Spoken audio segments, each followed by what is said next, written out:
Orang Indonesia mazhab kebebasannya Amerika, kemudian nonton filmnya Amerika, tapi orang Indonesia lupa karena belum pernah pergi ke Amerika. Di Amerika tidak ada anak 15 tahun pakai motor, tidak ada. Di Amerika tidak ada knalpot bro, tidak ada. Di Amerika tidak ada anak ketika jam 7 malam itu masih nongkrong di pinggir jalan, masih ngerokok, nggak ada.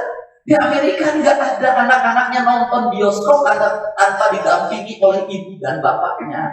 Di Amerika tidak ada pergi ke sekolah, gerombolan naik motor baca murid, tidak ada. Hanya di Indonesia yang mengklaim diri sebagai negara berkebudayaan, mengklaim diri sebagai negara beragama, mengklaim diri sebagai negara berpancasila. Kadang saya bertanya, ini kebudayaan di mana, Pancasila di mana, dari mana harus memulainya? Memulainya harus dari kita semua berani bertindak, nggak usah takut dibully, nggak usah takut disalahkan. Karena satu ciri khas Indonesia ketika bicara masa depan, maka akan orang berbondong-bondong untuk mengkritik kita. Ketika bicara ke depan, akan ramai-ramai mengkritik kita. Kenapa? Semua orang Indonesia satu dalam otaknya politik. Kalau sudah teman satu partai sampai kiamat, sampai pengadilan kok tidak benar.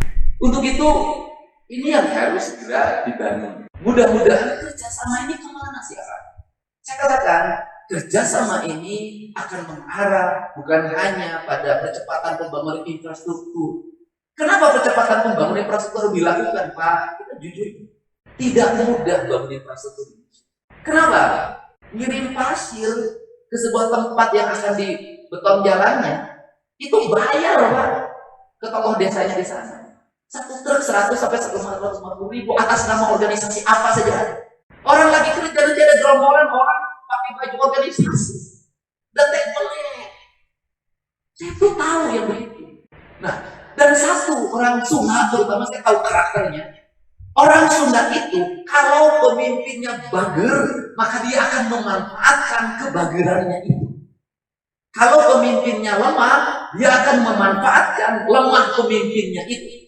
Tetapi kalau pemimpinnya kokoh, kuat, galak, nyumput, kemudian dia ngomong begini di belakang, aduh aku nggak terima bisa catat, aku diajak-ajak gitu orang Indonesia. Dan itulah orang Sunda. Jadi saya tahu betul psikologi orang Sunda. Kalau berkerumun dia menjadi jagoan, jadi mau, tapi lamun sorangan, mana nggak jadi meong, jadi ucing. Padahal namanya mau, dia gagal ketika dalam keadaan sendiri dan tidak pernah keroyokan. Jadi jangan mau ngaku mau Sunda, tapi mundur dulu lobahan, mau Sunda dulu lah sorangan.